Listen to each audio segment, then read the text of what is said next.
All right, folks, after 2 years, we've gotten a new season of The Crown. The Crown Season 5. Let's talk about it.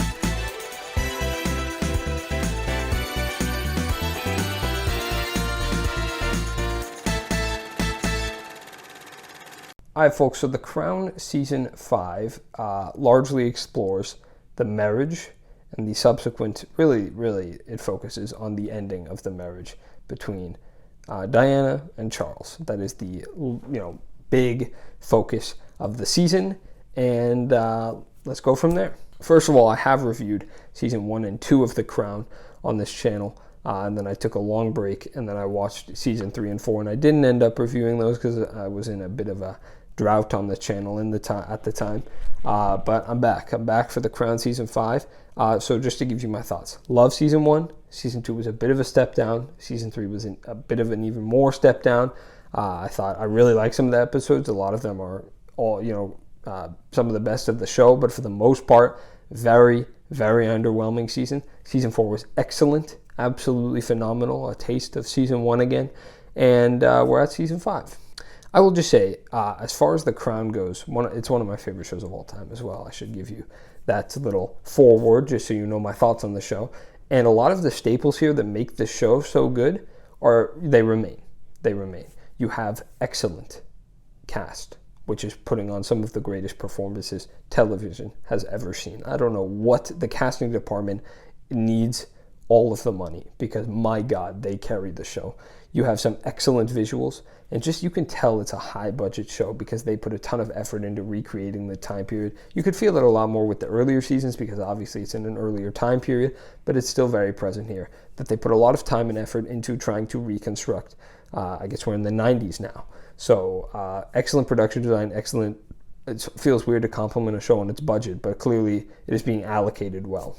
And then, you have a compelling story, which is what The Crown's trying to do. It's trying to tell a true story, but fictionalized, very fictionalized, in order to make it as interesting as possible, because at the end of the day, it is still trying to tell an interesting story based on real events. And so that is what it continues to do very well. I learned a lot, which is what I really like about this show. It teaches me a ton every time I watch it, but it does so in a very engaging and fascinating way.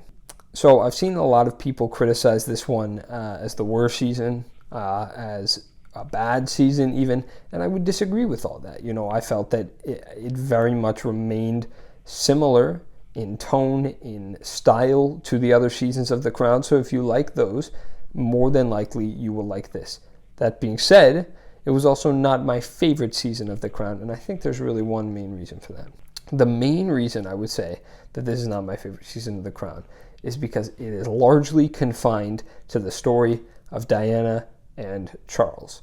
And so a lot of other seasons Season 1, for example, really looks at the beginning of Queen Elizabeth, her coming to power, her struggling with power, Season 2 I didn't like as much because it anchored itself on this, it felt very contrived, Philip-Elizabeth marriage. They were having turmoil, trouble, and then you continue the idea that Elizabeth is struggling, and then obviously throughout you have sprinkled little storylines, Margaret's struggles, some Mountbatten stuff, some Queen Mother stuff, Season 3, I couldn't really tell you what it focused on. Maybe that's just me. Maybe I've forgotten because I just thought it was a very forgettable season, but there wasn't enough there anchoring the season to make me particularly interested. Season 4 is a whole ton of stuff. But again, here you have one of the larger conflicts of the season is Charles and Diana meeting each other, and then starting to feel the turmoil. And so you already have an excellent season, by the way, which explores the conflict between Diana and Charles. And so to drag that conflict on for a whole other season seems like a bad idea, because it feels very dragged on. And I will say, again, spoilers, I guess, I went into this season, and this isn't a complaint because, I can't obviously blame the show for something it didn't do, for something I would have preferred it had done, obviously. It didn't end like I thought it would, with the death of Diana. I thought that's where the culmination was going. Around like episode 5 or 6, I realized, we are not moving quick enough to get to this point. And I think that was a mistake. Because it ends up spending so much time on just this one conflict And obviously there are a lot of nuances to the conflict, and I like how it explores, obviously, Diana's other relationships. Charles's an entire episode is dedicated to the phone call that Charles had, in which he gives all these embarrassing comments to Camilla.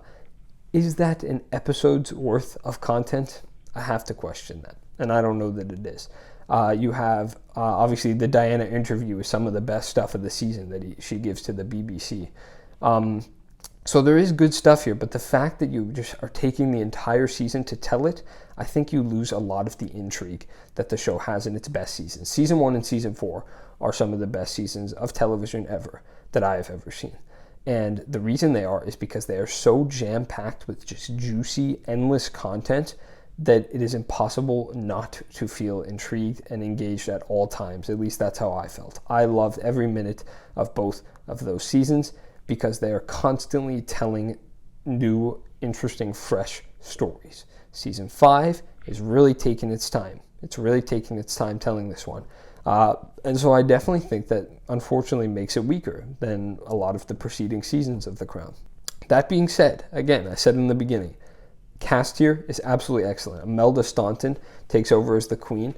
Not my favorite portrayal of the Queen. I'm actually not going to say too much about the cast because I do plan to do a Crown cast ranking video coming out soon, so you can see my top 10. It's a top 10 favorite characters / actors on The Crown, so I won't say too much, but she's great.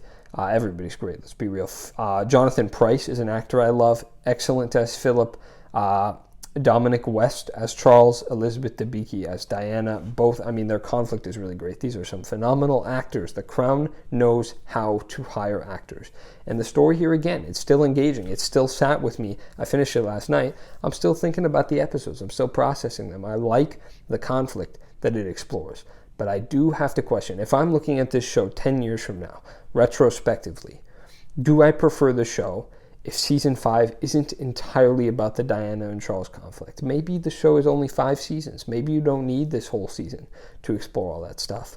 Or maybe you do, but you're just a little quicker with it. Because again, I think if the season ends, I don't know what they plan to do with season 6, but I think the death of Diana is a huge event that really needs to be built up to. And they're certainly not going to wait till the end of season 6, which is supposed to be the last season, to have Diana's death. But a mid-season event for something that large just doesn't seem right either. So I'll reserve my judgment on how they do that until it actually happens, and then I will proceed to complain about it. But for now, I have to say that I think it was just a very odd decision to end the season, with the end of the relationship, sort of, because we've been building up to this for so long. It's like, is this really the time now? Shouldn't we have done this sooner? At least that's my opinion. But folks, overall, still loved The Crown Season 5. Still loved the show. One of my favorite of all time. Very much looking forward to Season 6. I think we will not be getting it next year, 2023, which is sad because they have been doing like a 2-year chunk for each season. Season 1 was 2016, Season 2, 2017. Then you had 2019, 2020 for 3 and 4, and now 22 for 5. So it would be nice to get Season 6 next year, but I heard they were taking a break after the Queen's death. So we'll have to see. And I think it will be the last. I don't know. We will have to see, folks. I will see you then. But for now, I'm going to give The Crown Season 5 an A. I am going to be ranking the seasons as well, so if you want to see how it compares to the other seasons, in my mind, you probably have gathered a little bit how it compares to the other seasons. But if you want to see officially, definitively, then you can check that video out. If you disagree with anything I said, let me know down below. If you agree with anything I said, let me know down below. Folks, I will see you at Buckingham Palace. Not on the Britannia. Too soon? Bye-bye.